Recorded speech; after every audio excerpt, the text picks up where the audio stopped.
Welcome. Today we're going to talk about all about grills because yes, I love grilling, I love eating, I love cooking, and hopefully we can share some insight.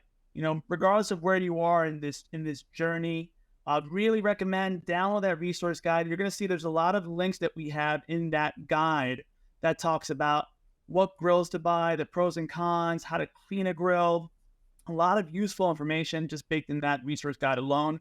But we're going to take your questions. So let us know your thoughts because, look, I'm a little biased. I'm going to really lean heavy on one specific type of grill, but just take it with a grain of salt because there's a benefit regardless of what grill you're using, what cooking method you're using. Just look at what matters for you most. All right, so with that being said, let's look at today's overview. We're going to discuss a few important items when you're getting ready for the grilling season. And spoiler alert, I've got a brisket that I smoked in my pellet smoker last night. So I've got this ready. I'll probably see if I have time. I'll show it to y'all so you can see that you too can be a grill master soon. All right, we're going to talk about selecting the correct grill types, grill fuel sources. And then once we get that lay of the land, we're going to dive into what can make the grilling process a little easier, a little more effective, depending on what you want to accomplish. So we're going to focus on accessories. We're going to focus on different tools to help make this a safe and effective process. And then last but not least, whatever grill you have, whatever grill grades you go with, making sure that you really understand what's the best way, most effective ways to clean and maintain that grill so you get the best value out of it. All right, this is how we're going to do it. This is our DIY today with this awesome, really hungry workshop. All right, y'all, I'm hungry for information, and I hope y'all are too, because choosing a grill is going to be that process where you just answer a few questions. And similar to how we address a lot of our workshops, we say, ask yourself some considerations, questions, so you see what's motivating your purchase decision, or if you're in a state that you have to either repair what you currently have, because guess what? You can do that too. It just depends on how much time and how much money that repair will cost. But think about this. Is this going to be your first introduction into the grilling space, or are you looking to upgrade your grill? Think about, are you looking for something that's quick and convenient, or do you really want to get to that place where you're impressing folks when you're hosting family, friends for any type of grilling event? Are you looking to cook for a large group or a small group? What's going to be the consistency of that? That'll dictate what you need to get in terms of size. And simply, what types of foods are you going to cook? All right, some might be a little better suited for smoking meats, where others will be a little better with versatility. Again, a little important fact right there. Or are you looking to get something that's going to be more portable so you can bring it to tailgating events or to other friends and families' homes? Again, that's another consideration. All in all, you're asking these questions and you're trying to find out what's going to be the best fit for your needs. And obviously, you can have multiple grills. There's even combination grills that you can kind of marry the best of both worlds for a few of the grill types we're going to talk about in a little bit. Point in case, you're shopping around, use the resource guide. That resource guide gives you a buying guide on how to determine what's going to benefit you. Because you'll see, you can easily get into a really high cost, depending on the type of grill you go with. And the value will be there. But again, this is going to be something that can go from as simple as like $50 and lower to quickly getting in the hundreds and thousands of dollars if you're going with certain types of grills. So typically, most people's first introduction to the grilling space is in the form of charcoal grills. And when we look at charcoal grills, it's that traditional wood smoked flavor. That's what charcoal is. It's petrified wood. And that allows for a couple things when you're cooking with this type of grill: indirect and direct heat. You can go slow, you can do quick cooking methods, all a matter of how you're prepping and getting that charcoal heat source kind of combined. So there's a lot of complexities here that can lend itself to a lot of versatility. And this is, again, simply the initial way to get into the grilling space. All right, we've got portable models, we've got bigger models, we've got combinations with charcoal grills as well. But here's what I want you to look for in a charcoal grill. If you're going simple, look for sturdiness in that construction. something that's going to last many seasons. It can be a lower price point, but again, look for that sturdiness. All right, and then you're going to look at what additional features you want. If you're looking at the lid that you see right there, it's got to be solid, heavy grade material. Sometimes they'll have a porcelain finish, all right, and that can be cleaned easily to resist corrosion. Just think about, again, what do I need to do to clean that out? Because you'll see charcoal is great flavor, hands down. It's one of my favorite flavor profiles. But the ash buildup from charcoal is something you have to keep up and make sure that you're disposing of it properly. And timing is also really important. When we're looking at charcoal grills, there's some different subsets. You might see in the store, might go to Home Depot, and you'll see different types of charcoal available. You'll have things like briquettes, and these are really inexpensive. They provide great even heat. They burn for a long time compared to natural charcoal. And so this is something that, great choice. Just try to avoid going with the cheapest type of charcoal when it comes to briquettes, especially. The reason being, when you're going with a really low cost briquette, it's going to have things like fillers, and that can it can mess with the flavor profile, depending on what you're doing, especially if you're doing something low and slow. Then we have things like lump charcoal, and that's going to light quicker, right? It burns hotter. It has a higher heat point than briquettes. So this is something that can help really get with some of those awesome sears if you're cooking steaks. It's still made from wood. It's just there's no additives, and it's just going to enhance that wood smoke flavor, make it a little hotter to burn, so you get those awesome sear marks if you want. And then last but not least, there's also hardwood. Now, hardwood is great for smoking. You look at some of the top chefs, some of the top grill masters, they're using hardwood, and they're doing long smokes, especially for brisket. Great flavor profile, a little bit different kind of learning curve to make sure that you're maintaining and feeding that hardwood so that it burns nice and long. But man, the flavor is great, and there are different types. Just a pro tip here: when you're looking at woods, all right, especially if you've got like a backyard fire pit or something like that, just know that you shouldn't use any type of wood to cook with. All right, if you look at the packaging, even with like pellets, you'll see different flavor profiles: cherry, apple. There's mesquite. There's hickory. These are specifically designed to cook with versus going just any type of wood. All right, I can tell you, here's a never use scrap wood, like pressure treated wood, to cook anything that you're going to eat, because that can impact and compromise the food that you're eating. So it's just not a safe way to go about any type of cook. So use woods that are specifically designed and they have the flavor profile for what you're trying to do to keep yourself safe. All right, let's talk about gas grills now. Long, traditional, really effective means. They're great options for most homes, especially if you're looking at like an outdoor fire kitchen for your grilling needs.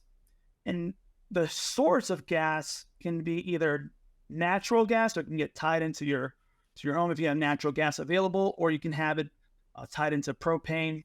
So a little versatility here, depending if you're a big fan of this. And because these are great, they're effective, they can do indirect and direct heat. It just depends on placement and how you're adjusting the heat source. Just start thinking about the heat dispersal system. All right, gas grills, they have kind of different ways that they heat up materials. So you might have a gas grill that uses lava rocks to get hot and disperse that heat. You might have a gas grill that uses ceramic bricks. You might have gas grills that have these metal tents underneath the grill grates, again, to disperse that heat. So this is all, they're all differences, and they have different benefits. A lot of it's tied to how you're going to clean and maintain that. But again, just being aware of that. Gas grills will also have multiple burners. You see on this image, this is a 5 burner with a 6 offset gas grill burner as well. So this is going to be dictated by that initial question of how many people, how large of a group are you cooking for, and what are you looking to cook? This might be overkill for some folks, and this might not be enough for others. Just depends on what you're really kind of intending to do. So look at that. And then you can start looking at additional considerations because gas grills can have more features built in. from different grill inserts, rotisseries. Overall, grills will have some type of thermometer systems, and now we're starting to see more smart integration. So I'll tell you, if you're a big smart home person, maybe you've been to our smart home workshop, look at maybe getting a smart feature Wi-Fi integrated gas grills or any grill, so that you can remotely adjust the temperature, remotely monitor the temperature as well. All right, a lot of benefits. Side note, because we are dealing with gas, this is something that you want to be very careful. So some safety tips when you're dealing with gas, it's just making sure that you're inspecting that connection to whatever the gas source is, but also making sure that you're looking at the tank's integrity. So if you've got a propane tank, you got to make sure that you are just cognizant of that, and making sure that it doesn't impact, the safety. All right, really, really careful with this. Also, the grills, make sure that it's away from anything that could be combustible. So anything that's wood, kind of keep it further away from your home, as well, to be extra safe. Checking valves, making sure that you never store a propane tank indoors. All right, if you have propane tanks, it's being stored outside, it's standing up. Try to protect it from the elements as well too, so it's not getting rained on. That'll lead to rusting. But do not store a gas source inside, because gas, if it leaks, again, that can cause other issues. So just be aware, be cognizant. With most gas grills, since they're running typically on propane, that gives you a lot of versatility. But if you're looking at building out an outdoor kitchen setup, think about getting a line tied into your gas grill from a natural gas source. That could be a great way to make it sustainable, and just something to look at. The beautiful part is, while gas grills can be really expensive, propane tanks is typically not, it's not a really high cost to get that tank and get it refilled. You could do it at your local Home Depot. So it's something that's easy to use and it's refillable. So this is something that could be a great kind of value proposition, if you will. All right, Robin, I know we didn't talk about too much, but I just want to take a brief pause here and see if there's any questions or anything you want me to highlight before we go into the nitty gritty of specific grills. Spoiler alert, yep, love my pellet smoker, but I'm going to take a pause there and see what we got. All right. So, quickly, just a couple of quick things that came in, because I know you are definitely a pellet smoker kind of person. I always used to be a gas grill kind of person, have since come over to the joys of charcoal. You mentioned a little bit about like maintenance on a gas grill, making sure nothing's leaking, checking your valves, keeping it protected. And then you also mentioned that ash in a charcoal, how you need to get it out timely. Why is that? Why is it so important to like clean out that ash in a charcoal, other than just the fact that you don't want ash all over everything? Yeah, and it's a great kind of segue, because we'll go into the cleaning and maintenance part towards the end. But overall, when you look at charcoal, the amount of buildup that creates, there's other things that can occur if it's left there. So think of this: if you're in an area that's a lot of humidity, you got a pile of ash building up in the bottom of that charcoal grill, then you're leading to things that could maybe rusting or even mold. Overall, it kind of adds to your cleaning process on the back end, but it can also start to compromise the integrity of that grill. So it's the best practice. Look, you don't have to do it every single time, but my recommendations are going to be, when you purchase any grill, look through the specific maintenance instructions. It'll tell you the cadence to do things. That's going to help give you some really great insight so that you get the value and that longevity of that grill. Because if not only is it going to affect charcoal grills, it's any type of grill. If you're not upkeeping it correctly, you may start getting things that could start to go wrong. So a gas grill, the heating element might get compromised if it's not being cleaned properly, it's not being protected properly. Same thing with a pellet smoker. If it's not being cleaned right, if it's not being protected, then you might have to buy that part, replace it, do it yourself. And you could do it yourself, but it costs time, it costs money. And sometimes it's a point where, well, that big investment you made on whatever grill might be better off to just replace it altogether. So just understand how to maintain whatever grill you go with. Great question, Robin.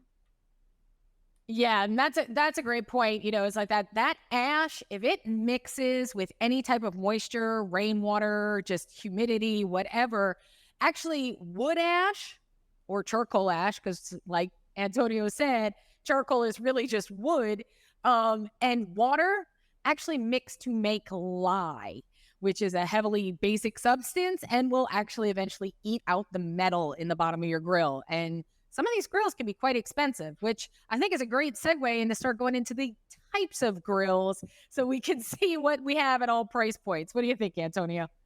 I think it's great. I mean, you're speaking the truth right there. See what I did there? You said lie, so truth. Blah blah blah. Y'all don't hold me against don't hold that against me, please. Robin, I appreciate you. Great point to highlight. And let's keep it going, folks, because look, when you think about grilling, I can't tell you, like growing up, I would watch food channels all the time and I was always excited. I was like, man, I just can't wait to have my own grill set up. And smokers are like one of the first things that always comes to mind when I'm barbecuing or when I'm thinking of barbecue.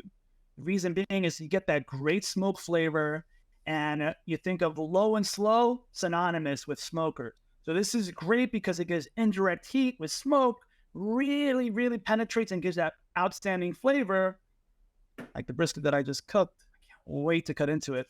And there's a lot of different configurations. So you've got smokers that are going to be water smokers, vertical smokers. You even have gas smokers. Regardless of what route you're going, the results are going to be great because it's infusing that flavor.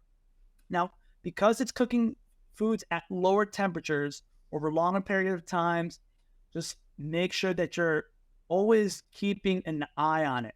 All right. Don't just set it and forget it. Try to monitor it. This is where that smart integration is really helpful because you can monitor temperatures in case if it's fluctuating a lot, and then that gives you some insight as to how to adjust it if you need to. All right. Some of these vertical smokers, they can be fueled from charcoal, from gas. They can be electrical. They can use chips, chunks of woods, a lot of different sources. I'll get into pellets when I talk about my pellet smoker. Voila. As you see a bag of pellets right back there. But again, it's just a lot of great benefits. But this is something that becomes a skill and it takes time. So maybe if you're looking for something quicker, this might not be the route to go with, at least as your primary grill. Kamado grills. These, you see them, if you ever ate anything off a Kamado grill, you know they provide such a great result with almost anything that's being cooked on it. Here's the backstory. Kamado grills are actually really they date back to ages ago, right? And the benefit of these is that they can really get high in terms of that heat index. So they have thick walls, they're heat resistant, and they're really great at locking in that smoke, locking in that moisture at any temperature. So this gives you kind of that great capability of doing something low and slow for a long period of time, but it also gives you the capability of searing meats. Again, if you're a steak fan, you can get this thing burning hot and you can sear that steak, whatever you're trying to sear, get some great grill marks and really great flavor. This is going to be a great avenue to look at because it even gives you the capability of baking pizzas, baking breads if you want to. Right? They have a lot of benefits. If you're looking at these, one, just keep in mind they're heavy.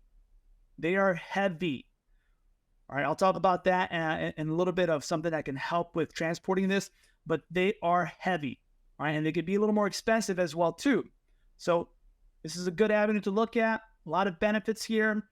They do have an easier way to remove the ash typically, so this makes it a little easier to clean.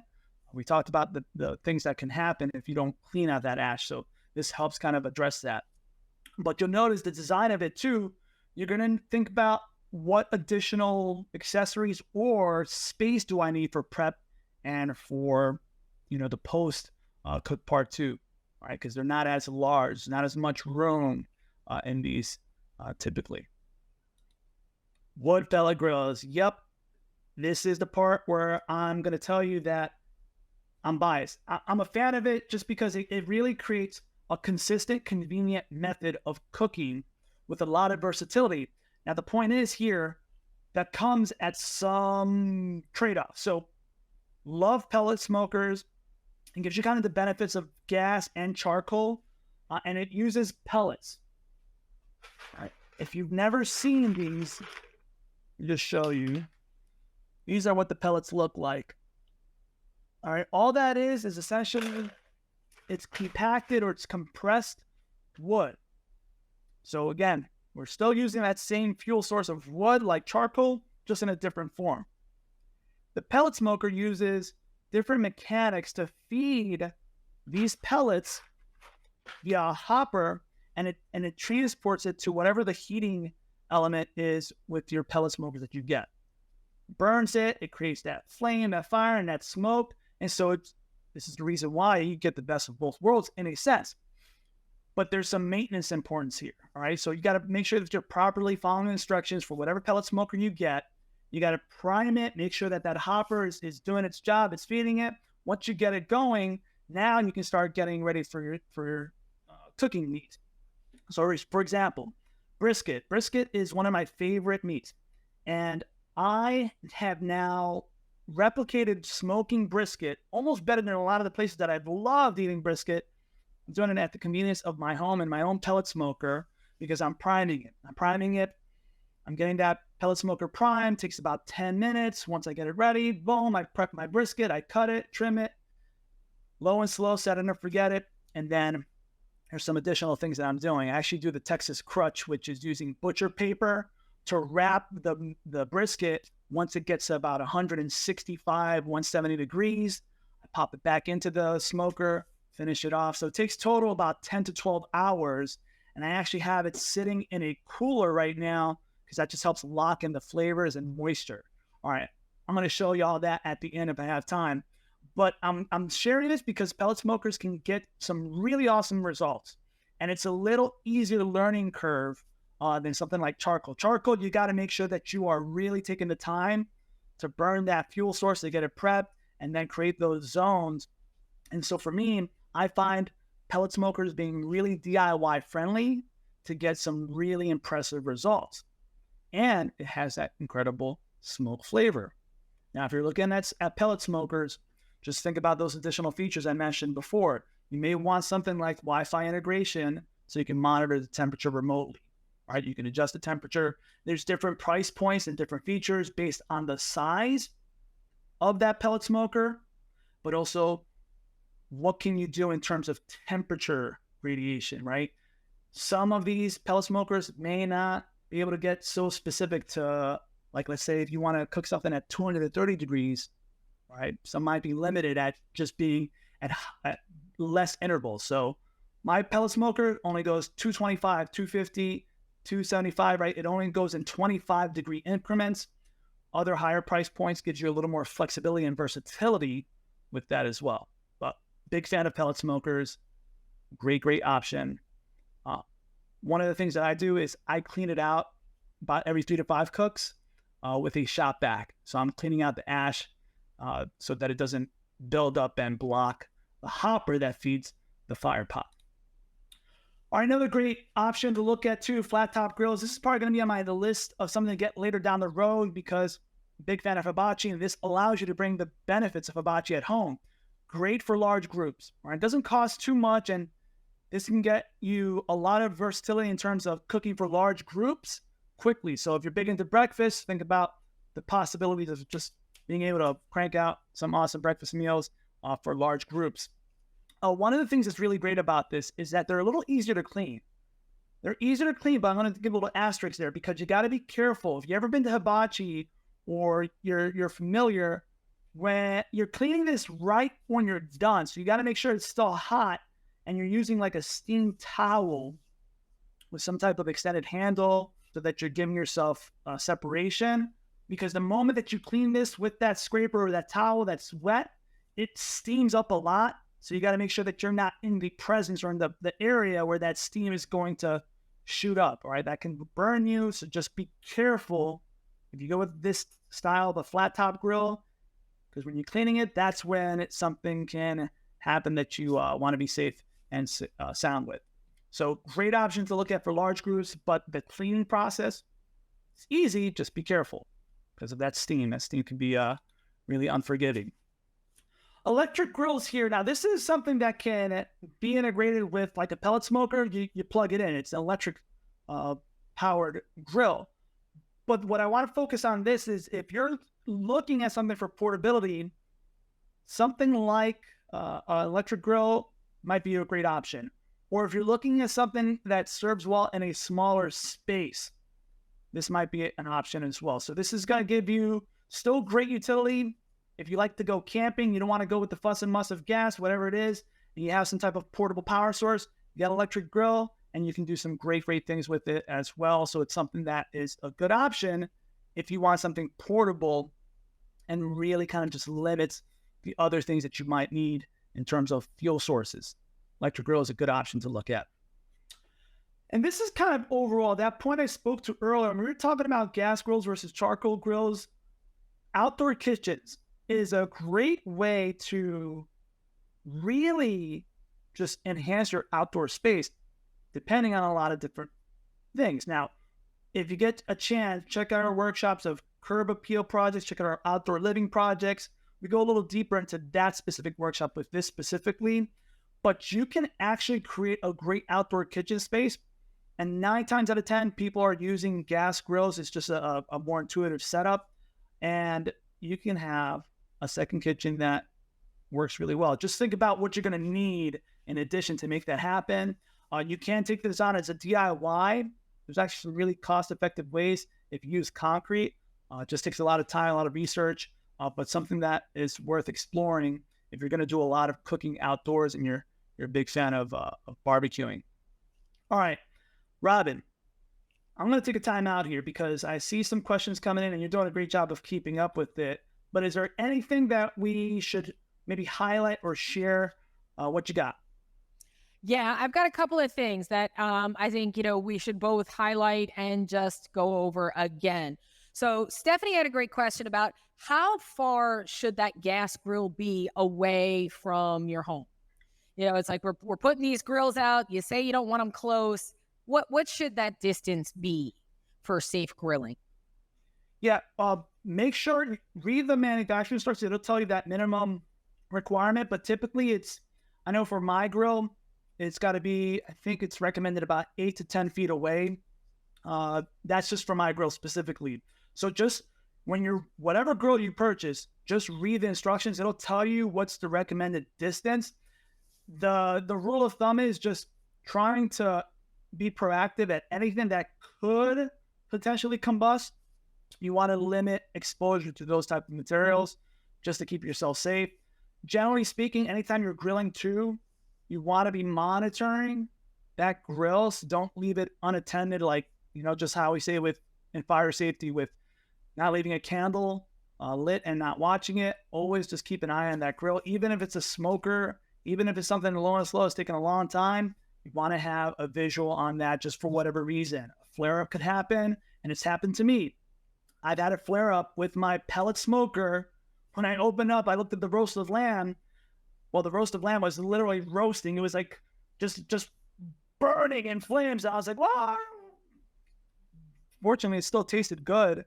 But had I not checked on it, that could have, it could have caused some other issues. So just be aware of that. But great question, and hopefully that gives you a little more peace of mind with that. Yeah, definitely that, manufacturer's instructions and most times if you check with municipalities and fire codes and all that stuff, it can be anywhere from 3 feet to 10 feet. So just read what your specific one is. Patty wants to know, hey, for gas grills, where should I store that gas tank when I'm not using it in the winter? Where is the best place to put that? Because you said don't bring it inside. And that includes the garage, right? Yeah, I would recommend if you have an area like a shed, something that is just, again, it's not enclosed in the home, because the thing is, the reason why we say don't have it stored indoors, any part that's connected to your home. So even if you had it in the garage, well, that's still connected to your home. If it's a connected garage, if it's a separate garage, hey, you have a little more peace of mind, but just be aware.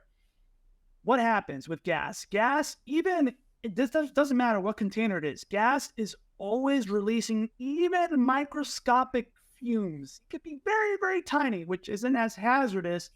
But if there's a more pronounced leak, well, that could cause a carbon monoxide exposure. And so indoor space, carbon monoxide exposure, that's where we start saying, hey, well, we got to be careful.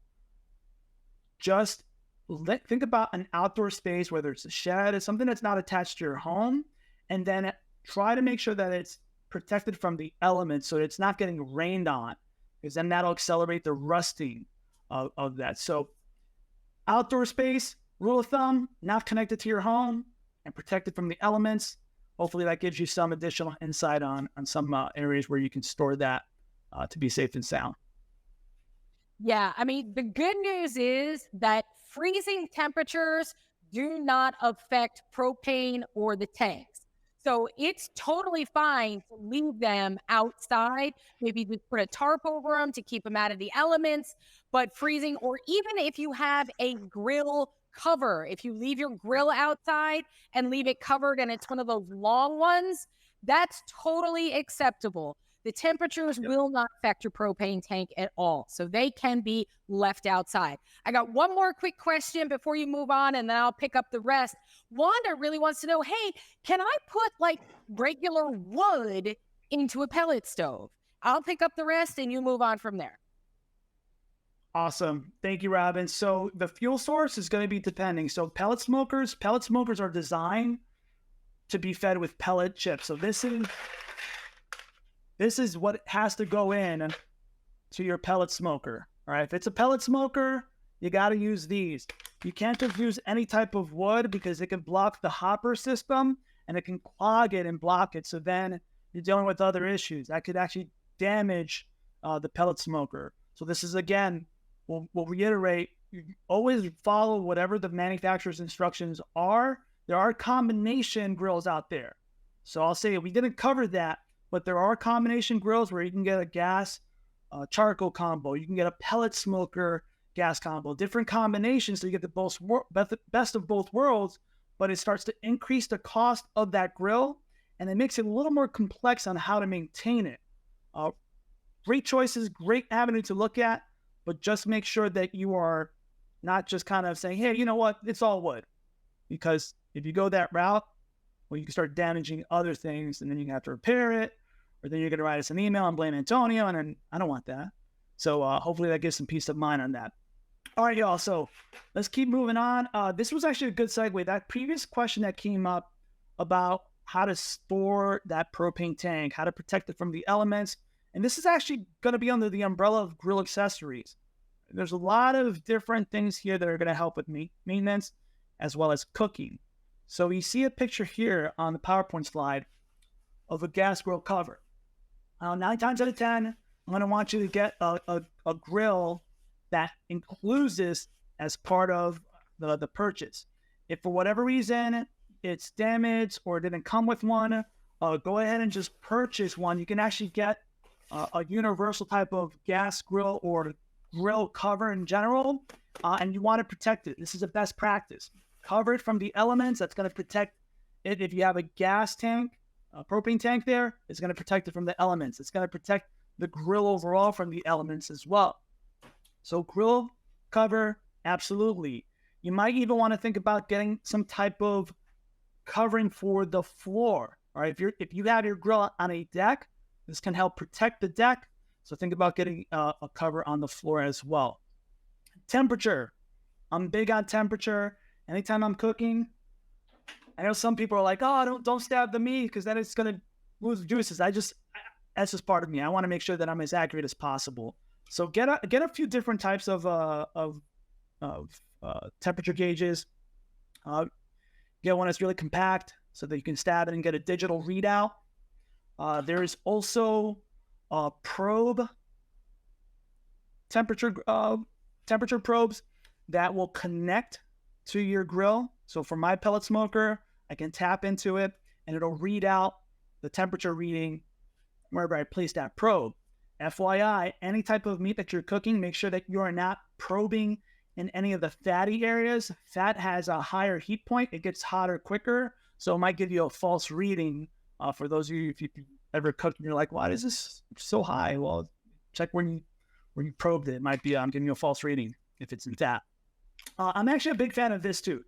I mentioned smart integration. So if you're looking at a grill and it doesn't have a Wi-Fi feature integrated, here's another option you can get.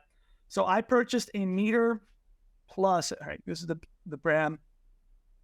All right, they make this smart wireless temperature probe.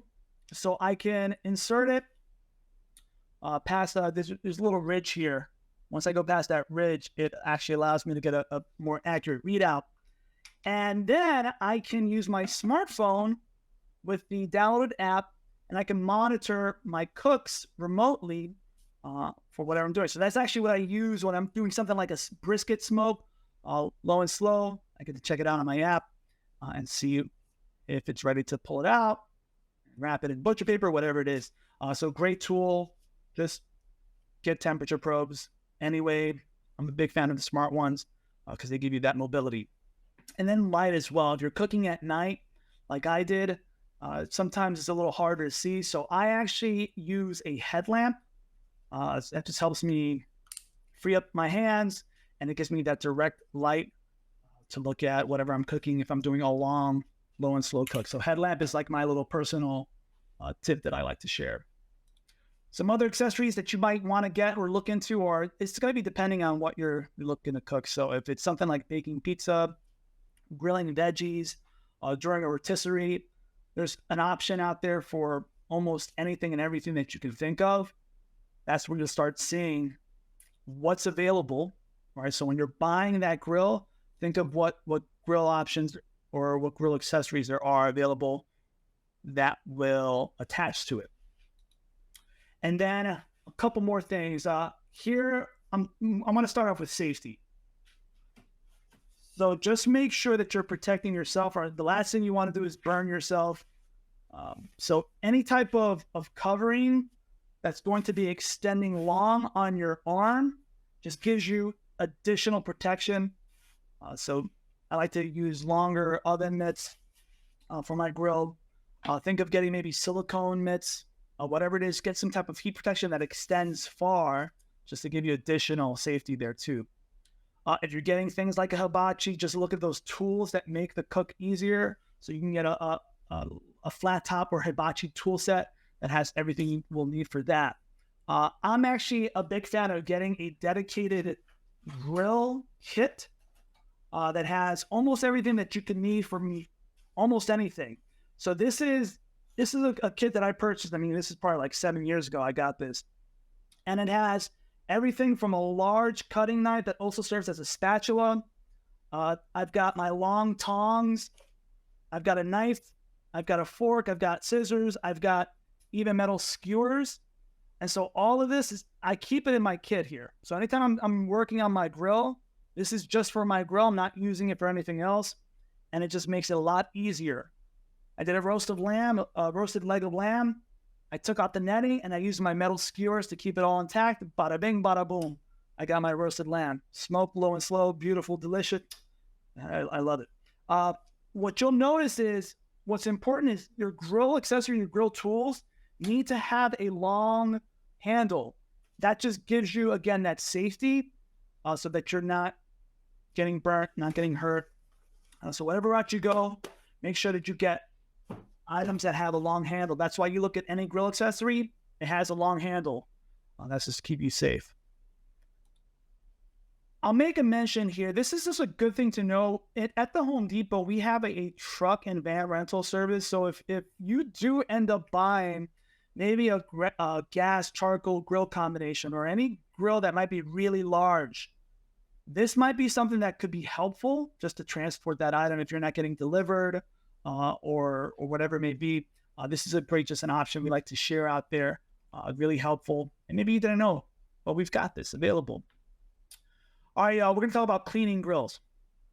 And what I want to do is, in our resource guide, we have a few links on how to clean a grill. So I'm going to share a video that kind of just shows how to clean a gas grill. This is going to highlight some different features and elements. I like to play this just because it gives some good context. You're always going to want to monitor or read your instruction manual because depending on the material of your grill and the grill grates will dictate how to clean those materials. All right. And I'll show you a couple things that I use to give you some additional context there. So let me go ahead and get this screen share here. And hold on 1 second. All right, y'all. And this is available on homedepot.com. If you look up how to clean a grill, you see we have a ton of videos. So I'm going to go ahead and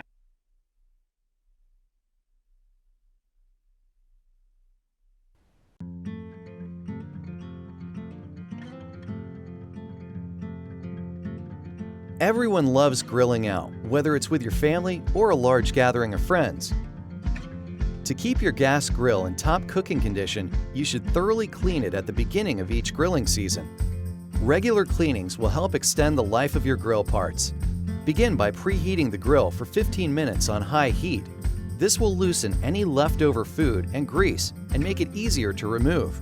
Turn the gas off using the valve on either the propane tank or gas line and clean the grates using a stiff wire brush dipped in water. Cleaning the grate with a wet brush gives you the added benefit of creating steam in the process of cleaning. Adding some dish soap to the water can help dissolve grease. Another option is to use a specially formulated grill cleaner. It will leave a clinging foam which will quickly penetrate baked-on grease, food, and carbon deposits. When you're done and the grate is cooled, wipe the grate with a damp cloth to remove any residue or bristles. The grates should be cleaned while still warm after each grill use to remove stuck-on food. Once clean, lightly coat the grates with a spray cooking oil or vegetable oil poured onto a folded paper towel. This will reduce the amount of stuck-on food the next time you cook out. Next, remove the heat deflectors located over the burners. The heat deflectors can be cleaned with dish soap and water and dried with a towel.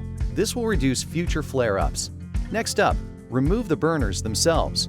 Over time, rust, food, and debris can cause a blockage to some of the burner's gas ports, causing weak or uneven burning. Remove any blockages using a stiff wire brush. When cleaning the ports, it's best to brush across the ports. Brushing lengthwise may push more debris into the burner holes.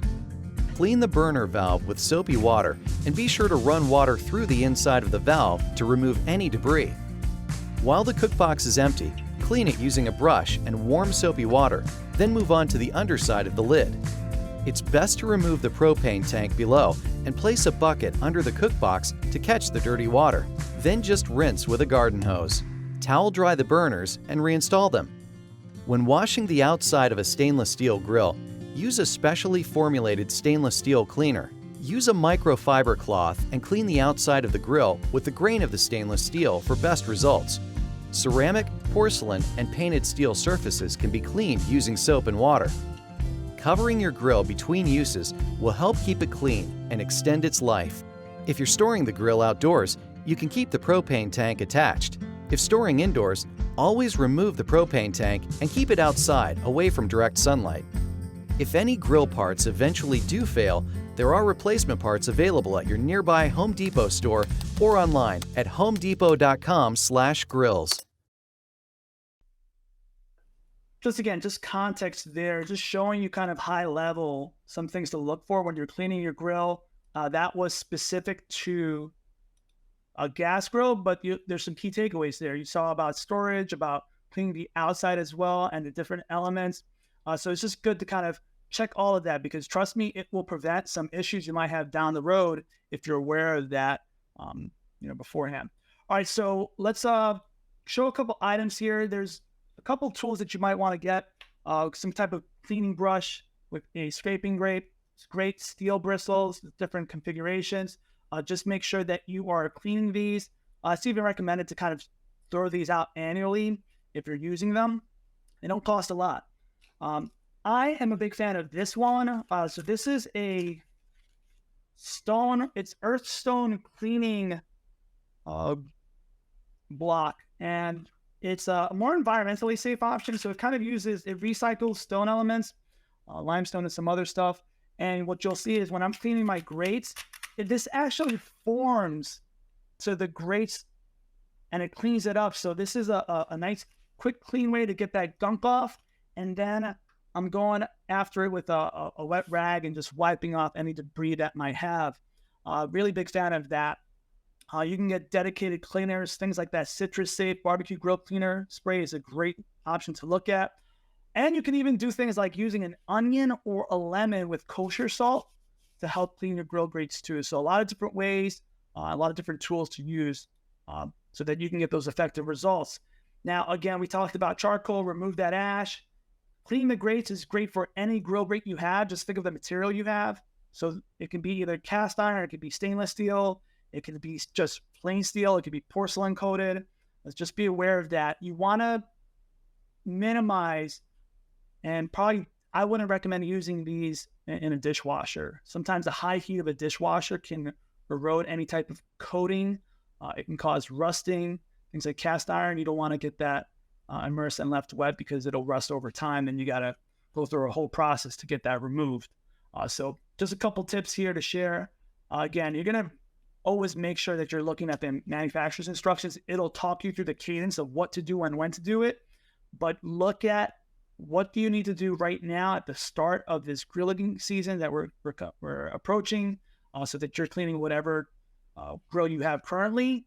Or if you're getting a brand new one, well then, what are things to kind of be aware of? Pellet smoker, like I said, I use a shop vac. If y'all don't have a shop vac and you go with that route, highly recommend getting a shop vac.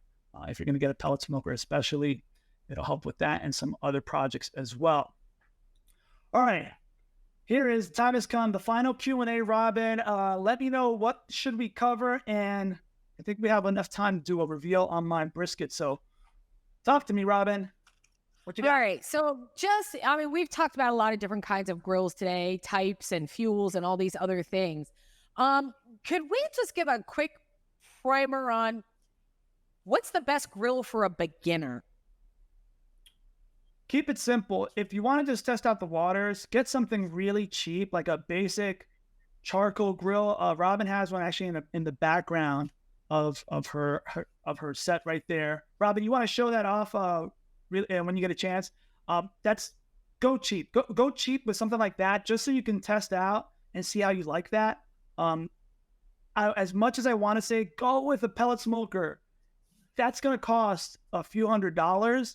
And then if you don't like it for whatever reason, then you make this big investment and it's going to put a bad taste in your mouth. So go with something really simple, test it out and see how you can go from there.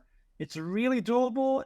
Anybody can learn it, but starting off like that sets you up for success. Yeah, I think that's a great point. I think really when you're trying to select your first grill, it's a matter of what's most important to you, right? So you can start, this is the small kettle grill that Antonio was talking about. This is a small charcoal grill, right? Will definitely, do what you need to do. It's relatively inexpensive. This you can burn with charcoal. If you're looking for something that is ease of use, probably a small gas grill to start. Works a lot like your stove or oven at home. You can you can control the temperature relatively easily. It's easy to turn on. It's easy to turn off. You don't have to mess with charcoal. So if ease of use is what's most important to you, then I would probably suggest a small gas grill to start with. If you really like the idea of cooking with charcoal, a small charcoal grill, definitely a good choice. And if you like the idea of cooking with wood and you're planning on doing a lot more low and slow, pellet smoker is great, but like Antonio said, a lot more expensive in the long run. So really you have to evaluate what's most important to you, but start small. And I know a lot of people, my husband included, my husband has a Kamado grill, one of those ceramic Kamado grills. He loves it. He has been through every iteration of gas grill. He has tried, regular gas grills, regular charcoal grills, and now he is at the ceramic Komodo grill, and he will never go back again. It's his absolute favorite, but that took a couple of years of evolution to get to that point. All right. So great questions. If you guys have any more questions, come on, bring them in, and we're going to let Antonio reveal his gorgeous I'm, brisket I'm, there. Go ahead, I'm Antonio. crying with happiness right now. And I don't know if this is kosher me licking my fingers, but it's delicious. Sorry, y'all. This is great. I'm not taking these gloves off. Let me show you. Let me show you this brisket I smoked on a pellet smoker for about 11 hours. All right, I'm going to tell you right now. If you could smell and taste this, you would be in heaven. At least I am. This is all done on my pellet smoker using some of the things that I showed y'all.